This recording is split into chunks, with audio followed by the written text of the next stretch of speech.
an entitled squatter. She thought she could steal my brother's house, but now she occupies a place in hell. Several years ago, my brother Dan moved from California to Washington State and built a 3-bedroom house on one of 2 parcels of land he had purchased when he was 18. He lived in a pleasant community with a small lake and had a homeowners association. During the 2008 economic collapse, Dan experienced financial problems, so my family and I helped him out. To repay us for that assistance, in March 2016, he came down to California for an extended period to work on our house, which had been neglected because we were helping him. He was very skilled at renovating houses and did an incredible job. In November, Dan's friend Jack called him and asked if a friend of his, Tina, could stay in one of the rooms for $400 a month. Dan had worked for many years with Jack in construction, improving and selling houses, so he trusted Jack's judgment. He also needed the money and thought it might be good to have someone reliable there to look after the house. Dan drove back to Washington, cleaned a room, put a lock on his bedroom door, locked it, and stored some of his belongings in a separate storage area in the garage. Tina seemed pleasant and gave Dan $400 for the first month. There was never a written rental agreement. It was only verbal and supposed to be temporary because Dan was returning in 6 months. Tina never sent another payment. We would call and ask her, and she always said she had already sent it, but nothing ever arrived. So, what was happening at his house? We started piecing together the puzzle that something was very wrong after Dan's neighbor called and after we questioned Jack. The neighbor complained that the house had become a drug house, full of people and cars coming and going at all hours of the night. In early June 2017, Dan drove back to Washington and handed Tina a 3-day eviction notice. She left, saying she had another place to live and would pick up her things later. He was allowing her to retrieve her belongings at a later date.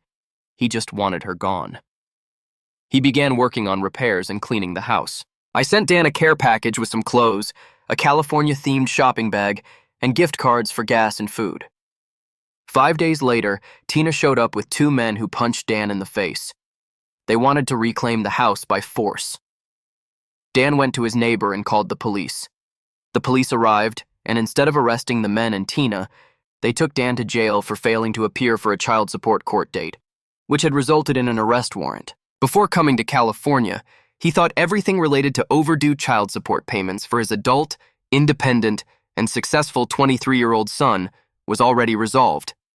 He had no idea about a hearing since they notify by mail, and Tina never forwarded his mail, which was one of the things she promised to do. The child support scam on Dan is another topic I will have to post about later. So essentially, the police handed the house over to Tina. She and her accomplices went in, changed the locks, and placed a long metal bar inside the garage door so it couldn't be opened from the outside. They stole the package I sent Dan and spent the gift cards. Meanwhile, my family and I were on vacation in Hawaii, and I received a phone call from Dan from jail. I spent an entire day of my vacation in the hotel room trying to figure out how to get him out of jail. In child support cases, bail couldn't be used. He was finally released when I paid a $350 child support payment. He had been in jail for 3 days, and the squatters had already dug in, so when he returned home, he had to call the police to have them arrested for trespassing. After all, Tina had been evicted, had left, and no longer had permission to be there. They were squatters in every sense, but the state favors people who simply claim they are renting, requiring a landlord to go through the court system to remove alleged tenants, who are actually squatters. The police arrived and harmed him again. Tina claimed she was renting the entire house, and the police believed her instead of Dan. She told the officer she would leave in 10 days, and the officer told Dan he could get his house back in 10 days because Tina said she would be gone by then. Are you kidding me? Dan was ordered to leave the property or be arrested. It was his house. She was trespassing. He got into his minivan and left, with nowhere to stay but his van. Of course, Tina was still there after 10 days. Dan returned after those 10 days and called the police again. Once again, the police told him to leave or be arrested. We didn't know what to do next. One of the Homeowners Association board members, who had experience managing real estate properties, tried to help us. She said he needed a 20-day eviction notice, and then Tina would leave, and that this had always worked for her when she had to evict tenants. Okay. So the 20-day notice was posted, and we waited. Tina didn't leave. Dan went to his house and started cleaning up the trash scattered all over the yard, hoping she would leave. Tina called the police, saying she was a tenant and he was harassing her. Once again, Dan was told to leave or he would be arrested. This time, Dan put the phone on speaker, and I listened to the entire interaction between him and the police. Yes, he had to leave or be arrested. Dan couldn't even get his construction tools out of the garage and couldn't work without his tools. And being homeless, how are you supposed to work? What was going to happen to all his belongings, his sentimental items? His room had been ransacked long ago, his things taken out, and people had been using the room. We were near the end of summer. We were paying his mortgage, and it was becoming so hard for everyone. Then something good happened. A kind friend, Adam, asked him to stay at his house, and Dan did. During that time, Dan worked for Adam with borrowed tools and also attended educational meetings about landlords and tenants. The people at those meetings were helpful and advised Dan on how to proceed by taking the matter to court. The police would not proceed further without a court order to physically evict Tina. It was difficult to afford the cost of hiring a lawyer, but in the end, we did manage to get one. Dan posted a notice of appearance on his front door since Tina never opened the door, and that's what you legally do in this case. Every time he posted an appearance, he legally had to give a week's notice, which he did. He showed up in court, and Tina didn't. So he won by default, right? Incorrect. The judge said Tina didn't receive proper notification because Dan taped the notice up himself instead of an anonymous process server. Dan left the courthouse. The lawyers from the landlord-tenant meetings were there and couldn't believe it. Unfortunately, Adam had to move out of the house he was renting, so Dan had to go back to living in his van. It was fall in the Pacific Northwest, and it was cold. The police had started harassing them, and he slept in his van. We would rent motel rooms for Dan. Once, while in a motel, Dan heard a knock on the door in the middle of the night. He thought it was motel staff and opened it. 2 men burst into the room and proceeded to brutally beat him to rob him. They broke a finger and gave him a concussion. Dan ran to his van, drove it to a parking lot, and slept. He refused to go back to the motel. Things were starting to go downhill very badly. I found a lawyer from a non-profit organization who worked for free to help. He actually used that 3-day eviction notice Dan had given Tina in June as the basis of the case. I had found it online. The wording was appropriate, and it had been properly served. The lawyer had to jump through endless hoops and appearances. The same judge presided over all eviction cases and always favored tenants, even entitled ones. This took forever, like 3 more months. Dan became emaciated, homeless, sick, depressed, and sometimes disappeared. Once I called all hospitals, jails, homeless shelters, and even the food bank looking for him. His van was impounded 4 times, and he was hospitalized 4 times. He was relentlessly pursued and harassed by the police. 3 times I found him because I was listed as an emergency contact on his state insurance when he appeared at hospitals. While all this was happening to Dan, my husband suffered a serious motorcycle accident, and I had to care for him, changing bandages, etc. Okay? I'm crying right now. This was so hard to endure, remember, and write. I couldn't leave and fly to Washington to help my brother, but from here, I was doing everything to get his house back with the lawyer. I arranged motel rooms in other motels when I could. I paid 4 times to get his van out of impound. I sent him cell phones and care packages delivered to UPS stores. Once Dan was lost and had neither his van nor his phone. He ended up in a hospital that contacted me. He told me he had felt very sick and had gone to a hospital earlier, which discharged him after examining him, even after he begged them to let him stay because he felt horribly ill. He ended up collapsing on the sidewalk near the Salvation Army shelter, which wouldn't let him in, and another homeless person called 911. So he returned to that hospital in a very serious condition, affecting his heart. I told the hospital to please call me at discharge time so I could arrange a motel for Dan. They didn't. Then he was found in a park in freezing cold, dressed in the gown they give you at the hospital, a hoodie sweatshirt, and 1 shoe. A city police officer called me and took him to a motel where he stayed for a while. I sent him a care package there. Dan told me that once, when the police were harassing him for cooking food in a park, he talked back and told them they were communists and that it was their fault he was homeless because they had given his house to a squatter. A fire truck arrived, so they didn't arrest him with the firefighters there, but I don't think the police liked him saying that very much. In October, Dan was arrested for driving under the influence while sleeping in a Walmart parking lot. I had to bail him out for that. Every time he missed court hearings, they would issue arrest warrants. Once he was in jail, and they refused to give him his medication, so I had to bail him out because he felt so bad. In mid-November, the police arrested Dan again for failing to appear in court for that alleged offense. He begged me to bail him out. Although the bondsman paid the bail late in the afternoon, the jail released him in the middle of the night, again without a vehicle because it was impounded, a dead cell phone, no charger since it was in the van, no money, etc. I later learned that this jail only releases people at night so that it counts as a full day, and the state pays them for the entire day. The night he was released was our deceased mother's birthday. Then Dan was found unconscious in a ditch next to a seawall in a Starbucks parking lot. He had a broken femur, a broken hip, a fractured spine, a head concussion, and that finger was still broken from the motel incident. Doctors assessed that he had been hit in the back of the head with a blunt object. We don't know who did it. The last thing he remembers is a patrol car passing by. He was airlifted to a large hospital in Seattle, about 75 kilometers from where he was. I took a flight to Seattle as soon as I could and visited him. The doctor showed me the x-rays, and they had put countless rods and screws to rebuild him. By that point, we were getting close to getting his house back. I went to the house with Adam's brother-in-law, Paul, who was armed. We pounded on the door and demanded that the squatters hand over my dead mother's rocking chair. The stupid friend Jack was there and passed it through the door. It's a big inherited mission-style chair, and they had burned the word ruined in 6-inch letters into the wood. Finally, the court order was available, but then we had to schedule the eviction based on when the police had time to do it, which was another 2 weeks. It was scheduled for early December. I briefly returned to California and came back the night of the eviction.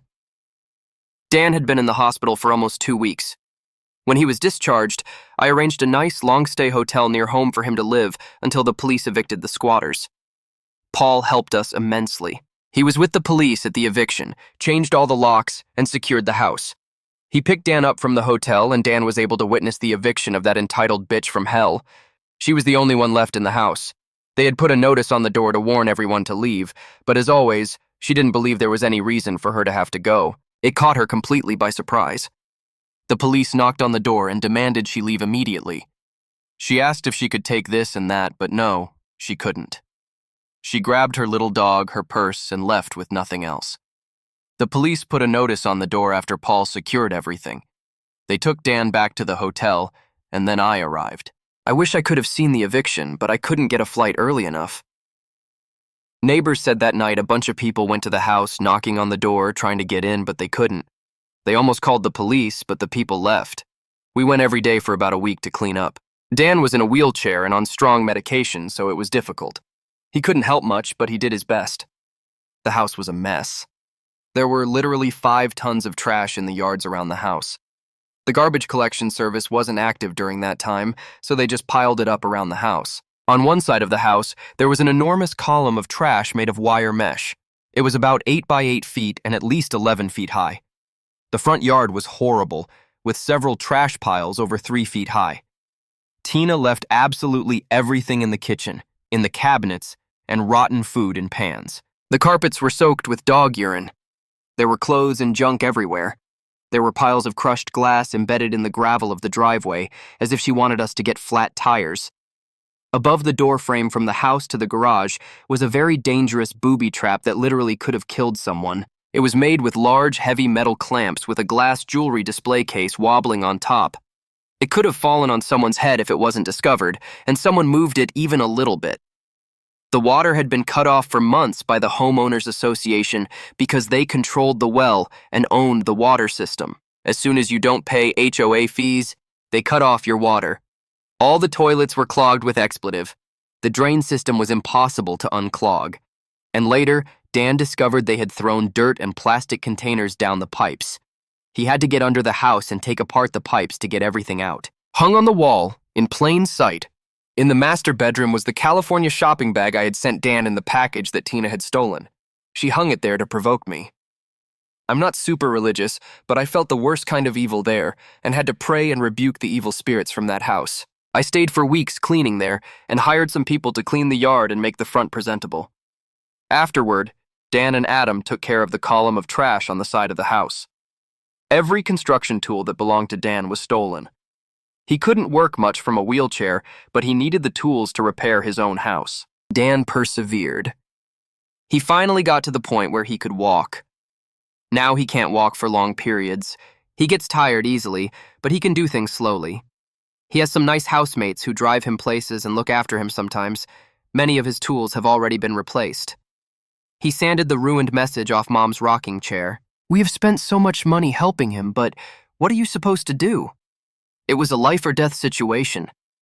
That was the house he had built so many years ago. This was the most evil thing I have encountered in my life. It came from all directions. We heard that the creepy squatter died a year later. No one wanted to take her in, and she went from person to person, staying wherever she could. If she had been decent and kind, she probably could have been a housemaid and had a place, but she thought she could just keep someone's house. Edit 1. The Homeowners Association actively prohibited him from accessing community properties while the squatter was in his house. I recently looked up everything I could about all the HOA board members. One board member had a job as a police officer at a large homeless shelter. That must have been the guy who kept showing up when my brother tried to go to the clubhouse or his vacant lot that he owns there. Probably the guy wore his work uniform and told Dan to leave. The county police always showed up at his house if Dan went there because Tina called them. But who was this strange police officer showing up out of nowhere in other parts of the community? That's my reason for sharing this story. This is how the laws work in Washington State. Edit 2. Dan did not take the smart legal route for a rental. He didn't want to bother with it, but she did move out when he handed her the 3-day eviction notice. From our perspective, coming back almost a week later, bringing 2 men to assault him, and taking a house you no longer lived in, with the police helping them do it, is completely illegal, at least to us. I can name charges like assault, trespassing, etc. But the police chose to take my brother to jail for missing a child support hearing. He had already resolved that issue, but they had misfiled the paperwork. Edit 3. He has never found a lawyer to take the case. That's good, but with more pain. Lawyers don't want to fight City Hall, the government. The government has unlimited money and means to crush the average person. It was never my intention to get advice from here, but rather to show how unfair the system is to people like us. Update 1. I will call the narcissistic cousin Steve, his cousin, my brother Dan, and his brother Scout. Steve is deceased by now, but I suppose I should still keep this anonymous. In 2016, Dan came down from Washington State to visit and make repairs to our house in order to repay us for having helped him. He was very competent in construction and had worked selling houses that he repaired, as I have told you before. For months, Dan diligently worked on our house, repairing eaves, painting it, redoing extensive brickwork, pouring a concrete slab, fixing kitchen tiles, etc. He was truly making our house beautiful. Then we found out that our cousin Steve lived nearby. I didn't know Steve that well, even though our family was close to his family. We spent a lot of time with the cousins as children and teenagers, but not so much as adults. They kept pretty much to themselves, perhaps because of skeletons in the closet. At the time, I didn't know much about narcissists and thought cousin Steve was a great person. My brother Dan thought so too. Steve had divorced his wife, who left him as soon as their youngest child turned 18. That should have been a red flag, but we didn't know the details, and he blamed everything on his wife. So now Steve was single and, curiously, lived in the upstairs offices of a large commercial building, a car wash in my city. Apparently, the owners didn't have those offices rented out and let Steve live there in exchange for favors of some kind. Steve knew a bit of law and had helped the owner with some legal matters. The car wash owner was not from the United States, and I don't know his legal status, but in retrospect, it seems Steve had something against him. Steve visited us and asked Dan if he could hire him to do some repairs at the car wash building. The building had a rat problem. It needed the brake area fixed according to state standards. The garage needed painting and improvement, landscaping, etc. There was a huge list because the place was quite run down. Dan was eager to earn money and trusted his cousin, so he borrowed our truck and tools every day and faithfully went to work. Dan is not one to ask for paperwork and things in writing. But hey, hostile cousin is reliable, right? Incorrect. So Dan worked himself to death at that place. It was a lot of hard work. He was paid in trickles, never close to what he was owed. They made excuses like they didn't have money and would have it later, or they said they would pay when this or that was finished. The car wash was super busy, so there shouldn't be any reason not to have money to pay Dan. Dan noticed the place became even busier after he fixed it up a bit. They strung him along for months. He charged half the normal rate, and with a deal like that, one would think they would just pay. No, they chose the dark path and knew he didn't have many resources. We made invoices listing everything done and took photos, but it didn't matter. They ignored them. Then we found out that our own cousin was pulling the strings. Steve would lie to the owner and convince him not to pay Dan. Not even the labor board wanted to touch this. Steve had his fingers in all sorts of scams. He even scammed day laborers. It looked really bad. I decided to search his name online, and wow, he was much more evil than I ever imagined. There were a lot of complaints about him listed on a site where you can post claims. People said they lost thousands of dollars in their homes because of Steve and the company he worked for. Right after divorcing, he joined a firm that claimed to do mortgage loan modifications. This was when the housing market crashed after 2008, so I looked up information about the firm. It led me straight to the U.S. Department of Justice website. There were several federal cases listed there of people who worked at that company who had been arrested, charged with fraud, and were serving time in federal institutions. These guys scammed lawyers, and Steve worked with them. Why wasn't he arrested? And why was he living in a car wash and using his girlfriend's address to receive mail? Steve was horrible. He even scammed his own brother, Scout, who was homeless. He had Scout work around the car wash doing landscaping and then didn't pay him. At one point, early on, Scout worked for us in our yard, and Steve convinced me to give him half of Scout's payment, claiming Scout would lose all the money the next day. Steve said he would give the money to Scout over the next week so Scout wouldn't lose it. Steve stole Scout's money that we paid him. Steve constantly mocked Scout and humiliated him. A few years later, Scout had an argument with Steve and then committed suicide by throwing himself in front of a train. It was an absolute tragedy. Then, about a year later, Steve had 3 heart attacks and died. He was 55. He was involved in many nefarious activities related to drugs and other illegal things. It's strange how karma comes around. Edit. These 2 incidents, the entitled squatter and the narcissistic cousin, happened more or less at the same time, but Dan still doesn't bother to get things in writing. I've told him, although seeing how the justice system has treated him, I can't blame him for not believing in the system. Update 2. On July 28, 2019, my brother was tortured for 3 days in Thurston County Jail after police caught him while he was with housemates at a storage unit. Police had been called for a dispute over the rent of the space that had nothing to do with my brother. Police asked to see everyone's licenses. They took my brother to jail, claiming he had a warrant which was questionable. While incarcerated, he felt as if he was going to die. At 60 years old, my brother had recently become disabled. He walked with a cane and was recovering from a broken femur, fractured spine, and head concussions. He is literally held together with several rods and screws. The jail took all his clothes and put him in a closet-like concrete room with a putrid smell in the furthest part of the facility. He re-injured himself by sitting and sleeping on hard surfaces. The food was a rancid-smelling mush that he was afraid to eat, so he didn't. The water cups looked cloudy and also smelled bad, so he asked for bottled water, which they refused to give him. The guys in the holding area told him that the guards would urinate and spit in the food and water. They never gave him his phone call. One of his housemates was also taken, but she was released. She saw the police mistreating him and called me when she got home. Otherwise, I wouldn't have known. I live in California, but I started calling the jail constantly asking if he was okay. They lied and said he was very comfortable and had everything he needed. They refused to let me talk to him. He swears that if it weren't for my calls, they would have killed him. He said they were very sadistic. They never told him why he was there and never gave him his call. He was isolated, injured, and hungry.